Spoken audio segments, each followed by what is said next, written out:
Mateus capítulo 5, versículo 46, nós vamos ler até o 48. Todos acharam? Amém? Glória a Deus. Diz assim: vocês ouviram o que foi dito: ame o seu próximo e odeie o seu inimigo. Mas eu digo: amem os seus inimigos e orem por aqueles que os perseguem, para que vocês venham a ser filhos de seu Pai que está nos céus, porque Ele faz raiar o sol sobre os maus e bons, e derrama chuva sobre os justos e injustos. Se vocês amarem aqueles que os amam, que recompensa vocês receberão? Até os publicanos fazem isso. E se saudarem apenas seus irmãos, o que estarão fazendo demais? Até os pagãos fazem isso. Portanto, sejam perfeitos, como perfeito é o Pai Celestial de vocês. Amém? Feche seus olhos, por favor. Pai, nós queremos te louvar, bendizer o teu nome, por essa palavra, por esse momento, pela tua bondade, pela tua presença. Ai de nós, Senhor, se não fosse o Senhor, se o Senhor não estivesse aqui, se o Senhor não falasse conosco, onde nós estaríamos, Senhor? E queremos te agradecer essa noite pela tua palavra, que tem sido lâmpada para os nossos pés e luz para o nosso caminho, que tem sido alimento, Senhor, para a nossa alma, para o nosso espírito e para o nosso corpo, Senhor. Que nós possamos estar e nos manter irrepreensíveis na tua presença, Senhor, em espírito, alma e corpo, para o dia da tua vinda. Nos fortalece, Senhor, com a tua palavra. E que tudo isso aconteça para a glória do teu nome, Senhor, em nome de Jesus. Amém e graças a Deus. Bom, estamos chegando no final do capítulo 5 de Mateus, a qual nós estamos meditando e falando sobre o Sermão da Montanha. E tem sido muito bom esse tempo, tem sido muito bom essas meditações, porque é um parecer macro da vontade do Senhor para a nossa vida e dos ensinos de Jesus para a nossa vida. Se Deus nos permitir, ainda temos todo o capítulo 6 e todo o capítulo 7 ainda pela frente, que tratam de assuntos poderosos para o nosso desenvolvimento, para a nossa sabedoria, para o nosso discernimento espiritual, para saber lidar com as situações.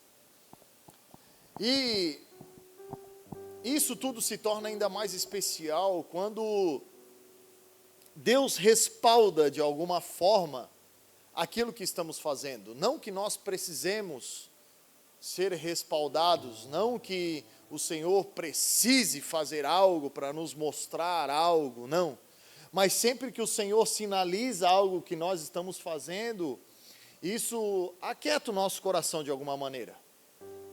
E eu não sei quantos de vocês estavam aqui domingo, o bispo terminou o culto de domingo falando justamente sobre essa palavra. Sobre amar os inimigos. Sobre orar por aqueles que nos perseguem. E isso, para quem prega, é um alívio. Quando nós preparamos algo, quando nós cremos que Deus falou algo para nós e chegamos na igreja e sem comungar de nada, o louvor aponta para a palavra. Isso é um alívio. Porque por mais que nós pregamos a palavra de Deus ela é muito extensa, ela é muito grande. E eu posso vir aqui falar de várias coisas sobre a palavra de Deus. Mas talvez não necessariamente o que Deus quer te falar. E isso se transforma numa tragédia. Isso vira uma performance. Isso vira eu querendo permanecer fazendo aquilo que eu quero fazer. Da maneira que eu quero fazer. Não necessariamente aquilo que o Senhor quer transmitir. E a maneira que o Senhor está se movendo no nosso meio, ela é muito orgânica, ela é muito edificante. Para nós é segurança. Quando o Senhor fala, quando o Senhor ministra, quando o Senhor sinaliza, para nós é uma segurança. É um alívio. É o Senhor acalmando as tempestades da nossa alma.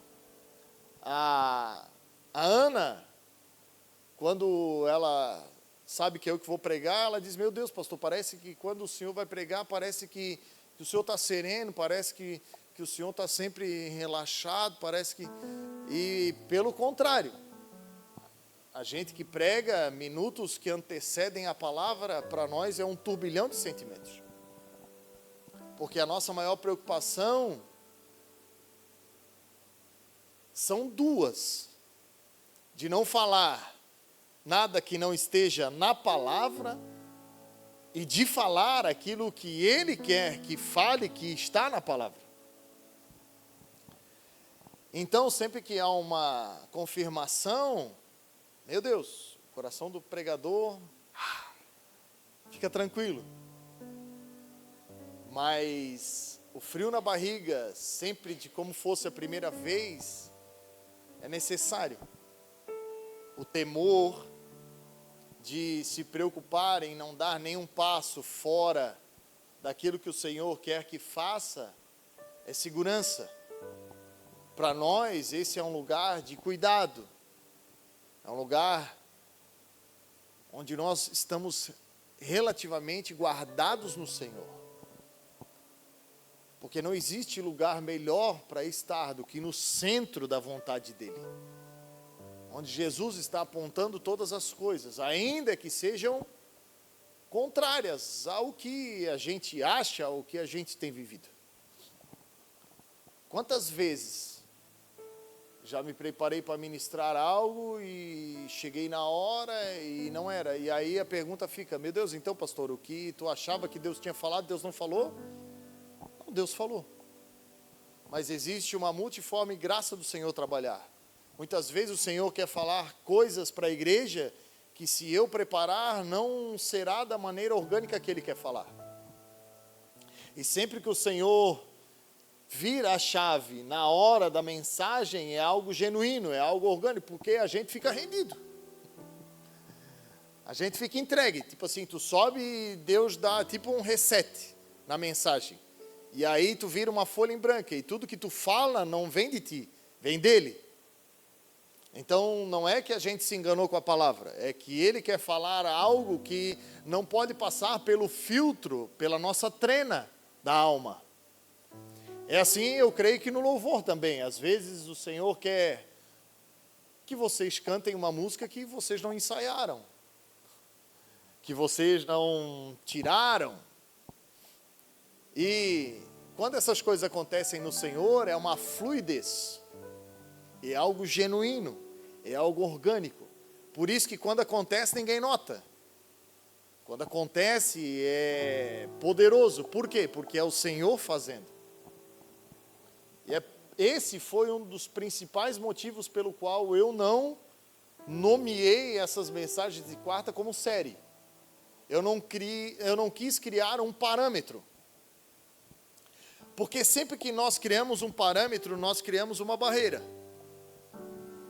E o Espírito Santo de Deus, ele não tem barreira. O Espírito Santo de Deus, ele é fluido, ele é orgânico, ele vem e ele enche completamente o lugar. Ele enche todos que estão na casa e enche toda a casa. Então, se nós reservarmos alguma área para o nosso entendimento, para a nossa razão, é uma área inacessível a Ele. E isso se torna um perigo. Então, muito melhor é, às vezes, não saber o que falar, ou como o Bispo Fernando diz, é melhor falar 5 minutos de Jesus do que meia hora de Genésio, do que querer viver por performance.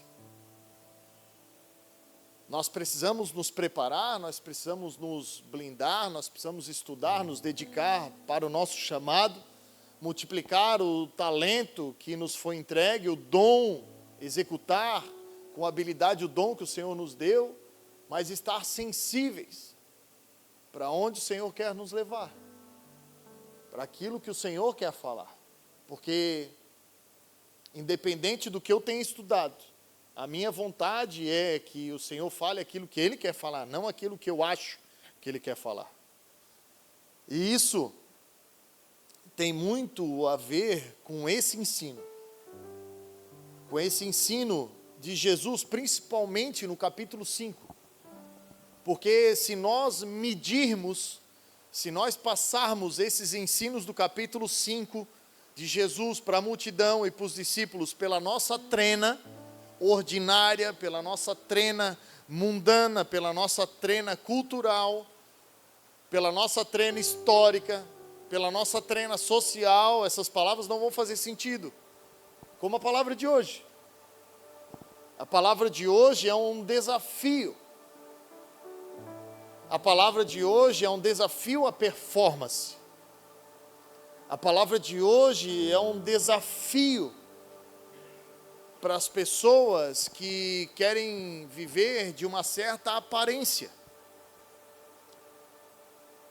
Porque uma vida de aparência, uma vida maquiada, uma vida de faces por fora, ela parece linda, ela parece cativante. Ai, tudo bem.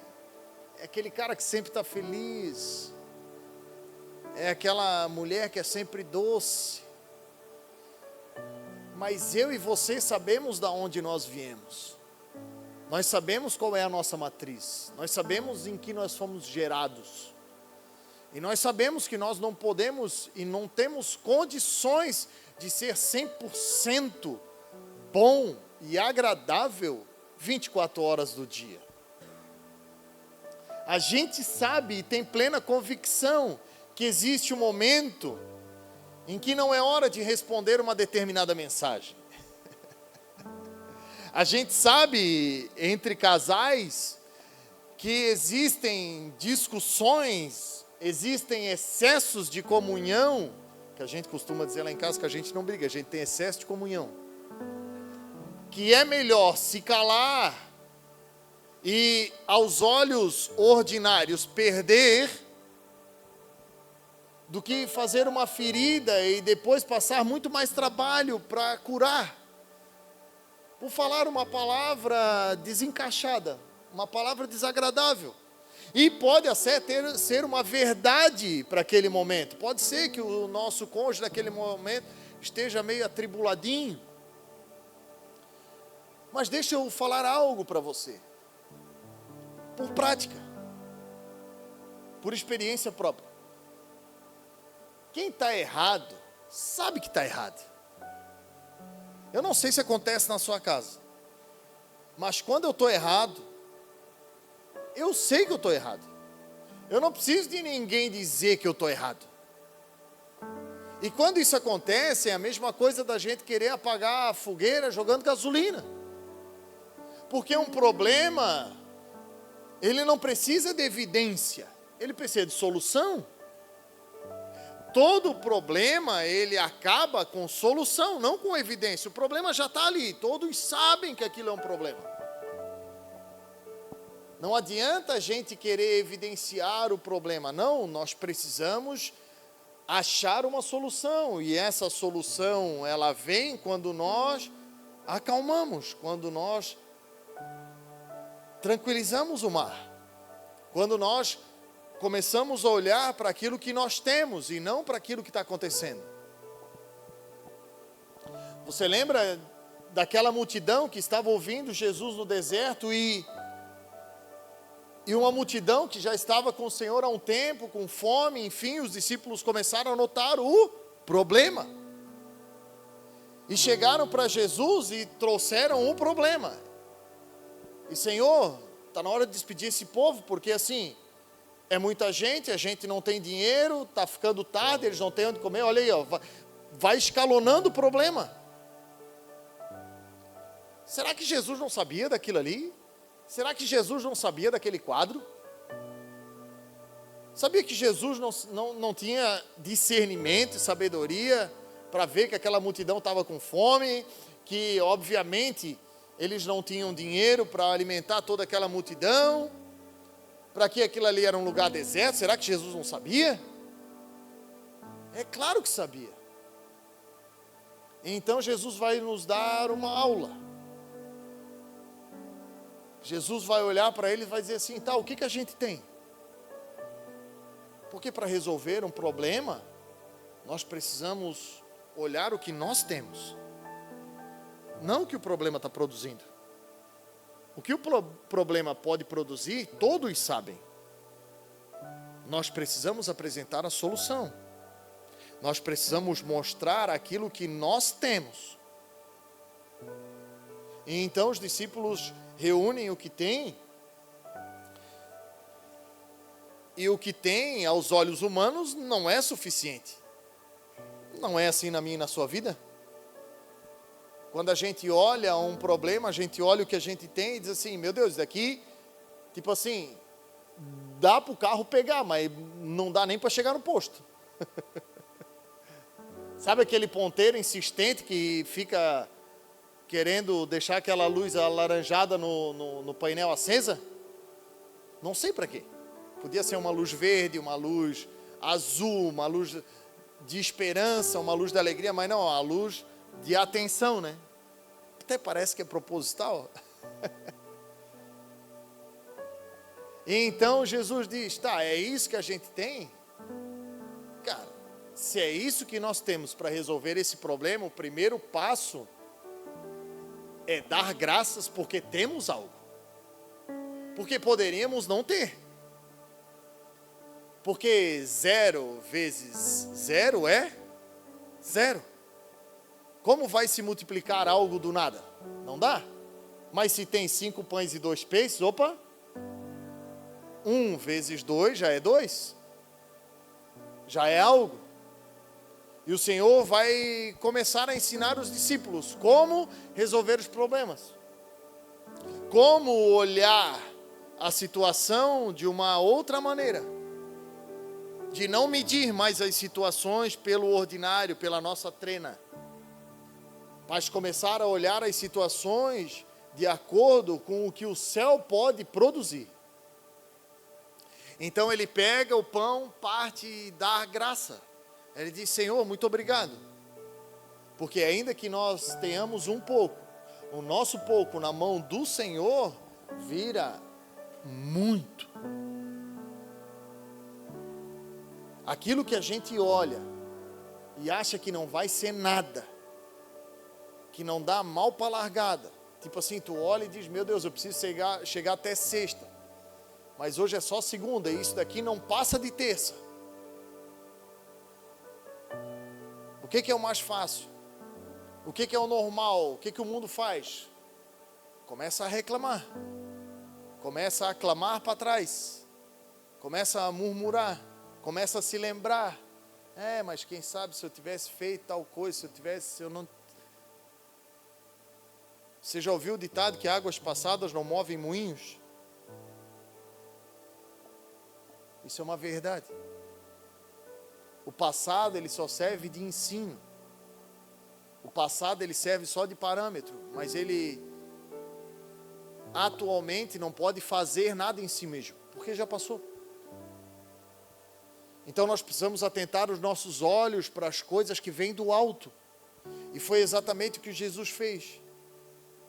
Jesus partiu, deu graças e distribuiu. Algo totalmente na contramão da racionalidade. E então eles começaram a distribuir e aquilo não parou.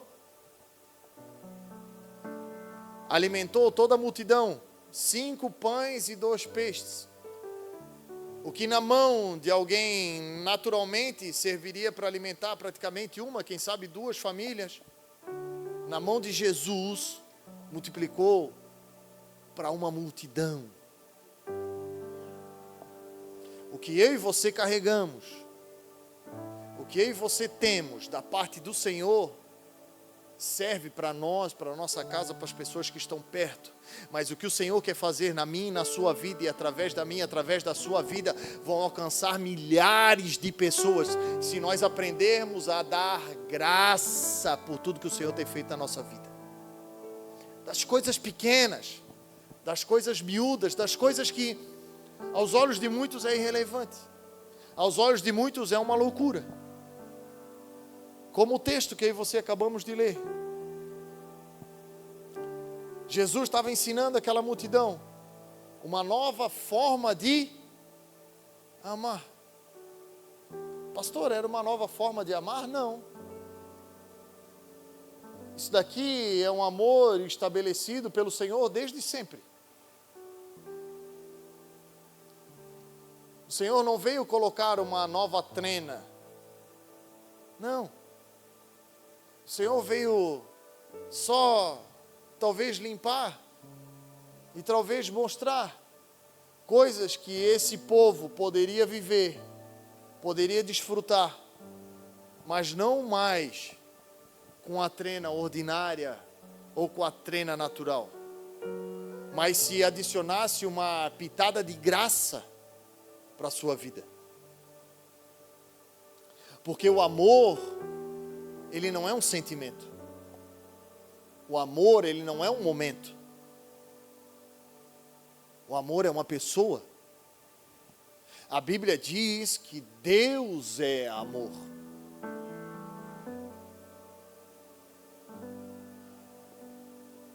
Esse amor não é qualquer amor. É um amor incondicional. É um amor completo. Um amor que transpassa toda e qualquer barreira. Um amor que vai além da capacidade humana. Um amor que vai além do entendimento humano.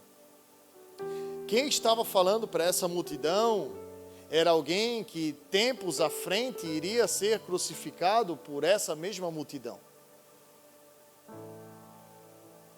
Jesus sabia que o que ele iria passar e do jeito que ele iria morrer seria pelas mãos daqueles aos quais ele alimentou. Pelas mãos e pelos pés dos quais aquele que ele colocou eles de pé. Pessoas que viriam ele na cruz do Calvário, viriam ele por causa do milagre que ele tinha feito na vida daquelas pessoas. E da onde vem isso? Como que se consegue acessar esse lugar? Como que a gente consegue amar pessoas que nos perseguem? Pessoas que nos desejam um mal? Pessoas que não querem ver a nossa evolução? Como que a gente consegue chegar nesse lugar? Entendendo o amor de Deus para com todo mundo. O versículo 45 é muito claro e diz assim: para que vocês venham a ser filhos de seu Pai que está nos céus, porque Ele faz raiar o sol, o seu sol, sobre os maus e sobre os bons, e derramar a chuva sobre os justos e sobre os injustos. Sabe quando eu e você vamos aprender a nos posicionar cada vez mais intensamente perante esse ensino? Quando nós relembrarmos desse texto e tivermos consciência de que um dia nós éramos os maus. E que quando nós éramos as pessoas más, o sol de Deus brilhava sobre nós. Ele não escondeu a sua face quando nós éramos pecadores. Quando nós vivíamos em meio à nossa iniquidade. Ele não escondeu o seu rosto. Ele não se blindou da nossa presença. Ele não se escondeu da nossa presença. Quando nós éramos injustos, quando nós não estávamos justificados pela justiça de Jesus, Ele não deixou de agir de misericórdia para com a nossa vida. Chuva é sinônimo de provisão. Ainda que sejam por migalhas, uma medida paliativa só para não morrer. Mas nós precisamos entender que o Senhor é o Senhor de todas as coisas. E se existe algo de bom nessa terra, vem dele. Pastor, então quer dizer que o mal vem dele também? O Senhor criou todas as coisas, mas de muitas delas eu e você fizemos escolhas. Não era da vontade de Deus que o homem comesse da árvore do conhecimento do bem e do mal. Foi uma ordem para ele não comer. Assim como muitas decisões da nossa vida, nós precisamos ter ciência de que muitas consequências ruins da nossa vida não são vontade de Deus, são escolhas nossas. Então, outrora, quem era mau e injusto éramos nós. E olha onde o Senhor nos trouxe. Porque se existe algo bom em nós, vem dele, do Pai das luzes. Vem do céu, em quem não há mudança e nem sombra de variação. Se existe algum sentimento louvável em mim e em você, vem do Senhor. E eu não sei se você se lembra, mas eu me lembro muito bem no dia que ele me encontrou. Eu não era digno da sua presença. Eu era mau. Eu era muito injusto. E nesse dia se cumpriu essa palavra na minha vida. Porque quem me amava, eu era o inimigo. Eu queria o mal. Eu queria prejudicar. Do pessoal que fazia a célula da onde eu me converti, quem queria fechar aqueles cultos era eu. Quem perseguia aquele lugar era eu. Quem falava contra o que eles estavam fazendo era eu. E quando eu entrei naquele lugar, eu não vi cara feia. Eu não vi julgamento, eu não vi apontamento, eu só vi sorrisos. Porque quem anda com o Senhor entende o que é esse amor. Sabe que quando o Senhor pega, não tem mais como voltar atrás. Quem experimenta de uma forma genuína, é loucura retroceder. Como que nós podemos desperdiçar algo tão poderoso e tão genuíno? Quando nós entramos num automático. Quando nós começamos a medir, quando nós começamos a botar uma trena. Porque para falar de amor não é sobre o que a gente faz. Para falar de amor, nós precisamos falar de quem nós somos. Porque o amor, ele é relacional. O amor, ele é a garantia de que o Senhor habita em nós. Porque a nossa carne é má. E o Senhor sabe disso. Mas através do amor, o texto diz, não sou eu que estou dizendo, o texto diz que eu e você podemos ser perfeitos. Porque esse não é um atributo nosso. Sabe quando eu e você nos tornamos perfeitos? Quando nós não mais apontamos as imperfeições. Porque se o olho é bom, todo o corpo terá luz. E nós mostramos a perfeição de Deus na nossa vida quando nós não apontamos mais a imperfeição do nosso próximo.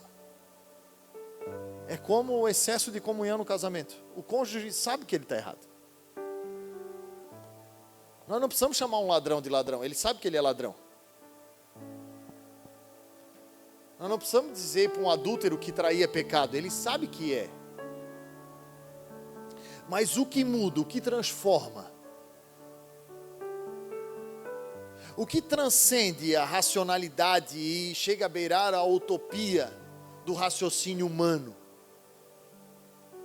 de que você pega um dos maiores pecadores e perseguidores, assassinos da igreja,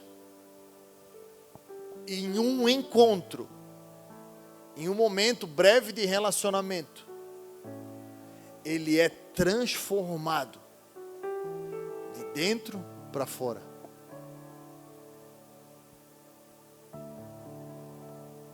Ao ponto desse cara estar doutrinando uma das maiores igrejas do início, uma das maiores igrejas com os maiores dons, com as maiores habilidades, talvez uma das igrejas mais preparadas que existia na sua época, a igreja de Corinto. Ele começaram a falar dos dons, dos membros, da importância da convivência, da importância de saber se portar, do que fazer, de como agir com aquilo que Deus tinha dado. Afinal, Deus tinha distribuído dons, inúmeros dons para a igreja de Corinto. Tinha tudo naquela igreja, alta performance. Alta performance. E de repente, eu fico imaginando dele escrevendo, e lá no final do capítulo 12, ele vai dizer: busquem com dedicação os melhores dons. Então ele começa: mas eu preciso mostrar para vocês um caminho muito mais excelente.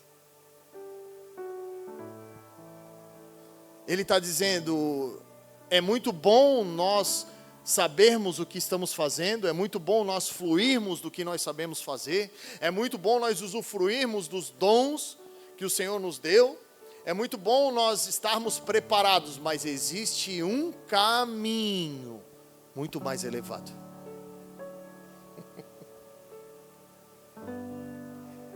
Paulo está dizendo: é muito bom fazer, é muito bom estar preparado, é muito bom performar, fazer com excelência todas as coisas. Agora existe algo superior. Existe um caminho. Porque o amor não são coisas, e não são momentos, e não é um sentimento. O amor é uma pessoa. Então ele vai dizer que ele poderia ter todos os dons, poderia saber fazer qualquer coisa nessa terra. Se ele não tivesse amor, nada ele seria.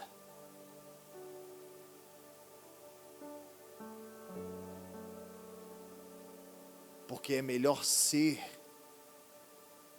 do que fazer. Nós não fomos chamados para fazer.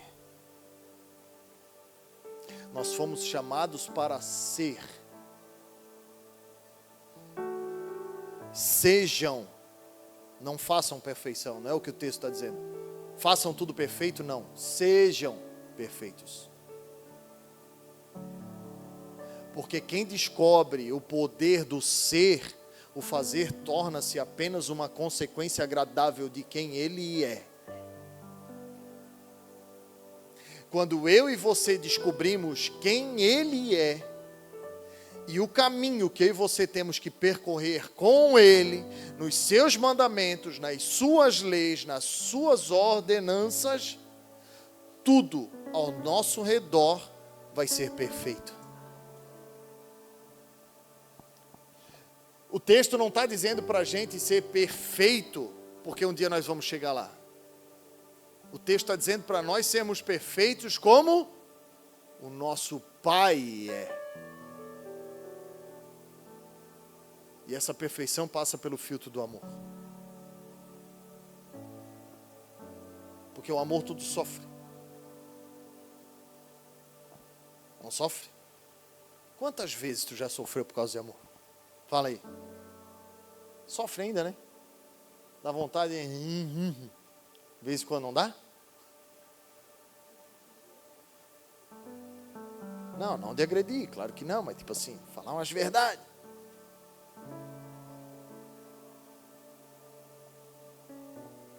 Tentar ajeitar as coisas agora.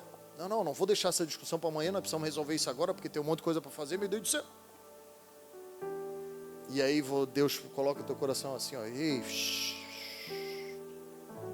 hora que passa. Não é para falar agora. Não é hora de falar, é hora de amar. E ame em silêncio. Quantas vezes você já amou em silêncio? Quantas vezes você já sofreu? Nem por coisas que você gostaria de fazer, mas por coisas que estavam fazendo com você. Situações de injustiça, de apontamento, de calúnia. Quantas vezes você sofreu? Paulo sabia do que estava falando. Quando ele se converteu, ninguém acreditou nele. Diz, não, esse cara aí quer sabotar a gente, hein? Deixa esse cara de fora aí, cara. Esse cara aí tá aí doido, ele queria matar nós ontem, hoje ele está dizendo que ama a gente. Tá maluco? Não. Leva esse cara para longe. Ele está querendo dar o golpe. Quantas vezes?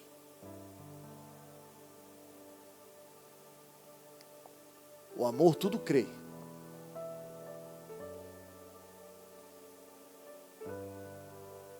Porque tudo é possível para quem crê. Quem ama, espera. É ou não é verdade? Porque o amor tudo espera também. Existem coisas que não somos eu e você que vamos resolver. É o Senhor que precisa fazer. E muitas coisas que Ele precisa fazer, Ele precisa da nossa ausência, não da nossa presença. É por isso que às vezes quando o Senhor se cala, a gente se atribula. Porque a gente acha que Ele só age quando está falando. Não.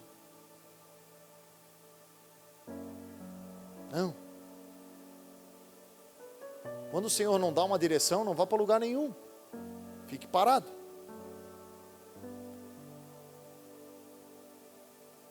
A melhor maneira de responder o silêncio de Deus é ficar parado. É esperar. Esperar com paciência. E isso vai forjando o nosso caráter. Que isso morre, irmão. A gente vê a situação. A gente vê o irmão se acabando na bola de fogo.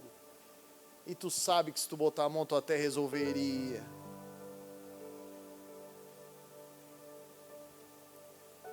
Mas muitas pessoas que caminham ao nosso redor não precisam de resoluções, precisam de convencimento. E aí você não somos chamados para convencer ninguém. Isso é um atributo dele. É ele que convence o homem do pecado, da justiça e do juízo. Por isso que é um martírio esperar. Porque na nossa régua, a gente acha que sabe. Sabe aquele band-aid? A gente é especialista em band-aid. Não, bota aí, dá uma camuflada, é da cor da pele, vai tampar a ferida e vamos embora. Mas a ferida está lá. E ferida precisa de tempo. E a maioria dos médicos ainda diz que não é nem bom tampar e nem passar nada. É só deixar que sara. Esperar. O amor, tudo espera. E o amor é a base. O amor tudo suporta.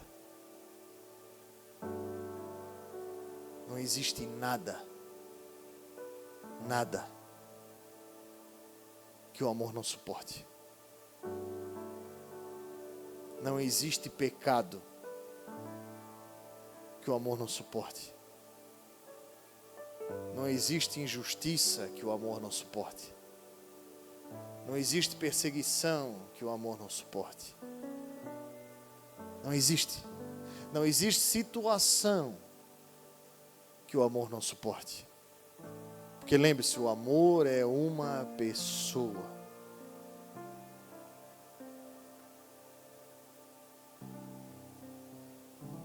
O amor é Jesus Cristo, amado. E não existe nada impossível para Ele. Nada. Essa situação que às vezes nos martiriza, não se preocupe, amado, é só a nossa carne. É porque a gente gosta de falar. Ah, não, essa situação eu vou falar. Não, vou falar mesmo. Pode falar.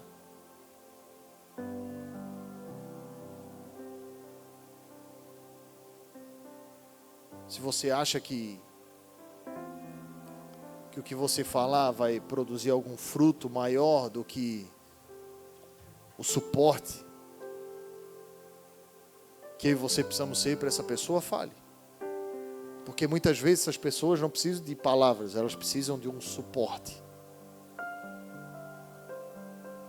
Essa mensagem só vai para a internet porque tem um suporte. Suporte ninguém está vendo.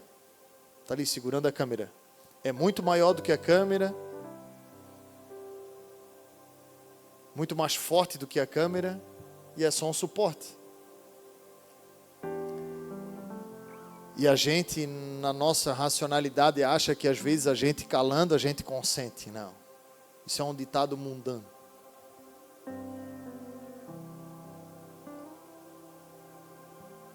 Quem cala, ora. Quem cala, espera. Quem cala, sofre. Quem cala, crê. E quem cala, suporta. As pessoas não precisam mais de um dedo, amado. Elas precisam de uma mão. Elas não precisam mais de uma mensagem lá. Já tem um monte de gente que faz isso. Essas pessoas precisavam de um suporte. Você sabe o que é um suporte? É alguém que a maioria das vezes não aparece, mas é essencial para o progresso da situação. E talvez o Senhor tenha nos chamado para ser suporte nesse tempo. Talvez o Senhor quer resolver várias situações da nossa vida com a gente, ó. Só ame. Fala nada não. Porque a tua voz e mais a minha voz vai dar uma confusão, porque tu vai estar falando negócio e eu quero ministrar outra coisa, então, ei, deixa que eu falo. Deixa que eu falo, porque eu conheço no íntimo, eu conheço as palavras antes que suba ao coração. Eu sei de todas as coisas, deixa que eu falo. Você ame. Mas ame incondicionalmente, ame sem reserva.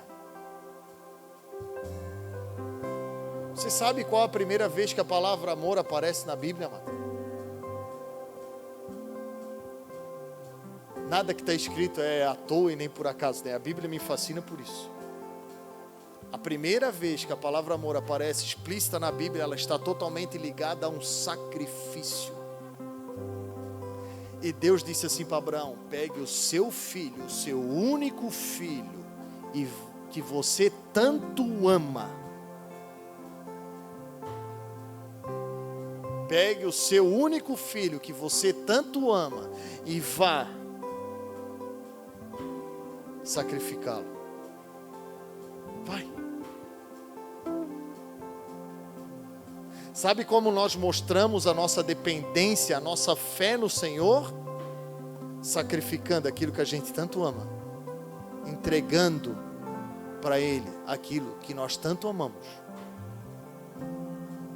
Porque nós estamos vivendo numa era de possessão, né? Parece até demoníaco. É ter, é ter, é ter, é ter, é ter, é ter, e ninguém mais quer ser. Você sabe o que o mundo aí fora precisa? O mundo aí fora não precisa de coisas. O mundo aí fora precisa de amor. E amor não dá quem tem, amor dá quem é. Porque se você darmos, nós termos amor para dar, quem dá uma hora pode ficar sem. Mas quem é, jamais deixa de ser. Quem é de verdade, esquece. Apanha aqui hoje, apanha lá amanhã, depois da manhã leva mais uma e vamos embora. Por quê? Porque ele tem um suporte, ele tem um firme fundamento, ele tem uma base, ele tem uma convicção, ele sabe em quem ele tem crido. Ainda que seja com um caquinho de telha, ainda que tu diga assim, meu Deus, eu não aguento mais. Ainda que tu esteja à beira de fazer uma loucura, tomar uma decisão que Deus não foi claro com você, não faça, por favor. Não faça. Espere. Você não está sozinho. Você tem um suporte. Ainda que eu e você saibamos fazer muitas coisas, fluir em várias áreas, tivermos várias habilidades, se nós não tivermos amor, nós somos como um sino que ressoa e um símbolo que retine. Você sabe o que é isso? Coisas que não têm sentido na vida. Um sino não foi feito para ressoar. O sino foi feito para tocar algo específico. E quando ele faz isso, todos sabem que é um sino. Mas é só quando ele age especificamente. É assim na minha e na sua vida.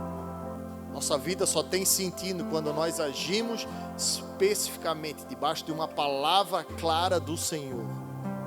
Até lá, descanse. Não fala nada não. Só demonstre todo o amor que você tem recebido do Senhor.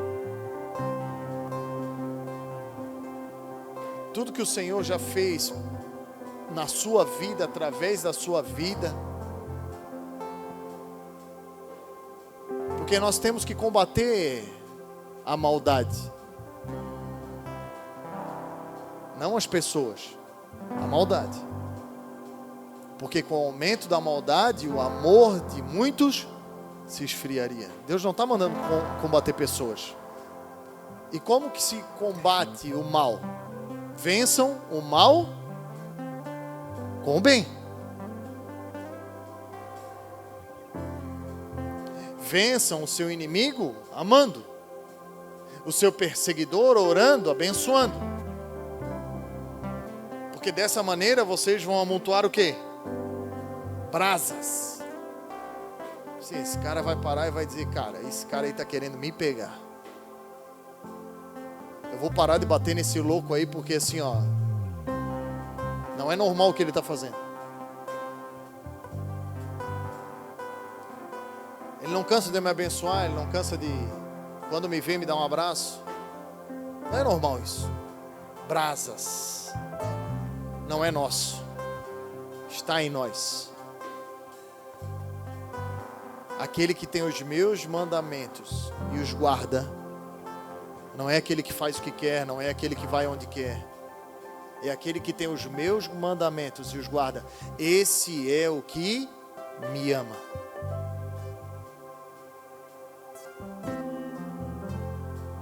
E ele será amado pelo meu Pai. Eu também o amarei. E me revelarei a ele. Essa caminhada é debaixo de revelação. É debaixo de palavra, é debaixo de direcionamento. Então só fale se o Senhor mandar falar. Só vá se o Senhor mandar ir. Enquanto isso, só ame. Só faça o bem. Faça por aquela pessoa muito mais do que você gostaria que fosse feito por você. Porque esse é o mandamento genuíno.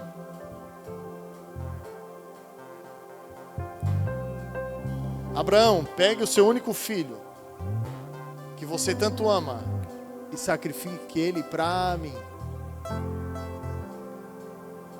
Amor. O amor, ele é sacrificial. O amor para a carne, ele custa tudo. Mas para o espírito é regozijo. Quem não quer, quem está lutando é a nossa carne. Dizendo, é isso daí, tu vai lá de novo, tu vai fazer o... É mesmo, tu vai mesmo? Não. Para a carne, é uma tortura. O espírito se deleita. A gente fica até apreensivo no momento que está ali amando, fazendo, servindo e tal. Mas depois que faz, meu Deus, é uma alegria, é um júbilo. Por quê? Porque é do Senhor. A nossa carne sabe que é na contramão. A nossa alma sabe que não é aquilo que ela quer fazer. Mas depois que a gente faz, a gente sujeita tudo isso ao nosso espírito. E quem vive uma vida no espírito não tem mais condenação, não é mais apontado. Está lavado e remido pelo sangue do Cordeiro. É um lugar, é uma pessoa, é Jesus. Enquanto eu e você tivermos esse relacionamento com Ele de perto, nós vamos viver as nossas maiores experiências espirituais, amando, amando e amando. Se você crê nessa palavra, se coloque de pé, por favor.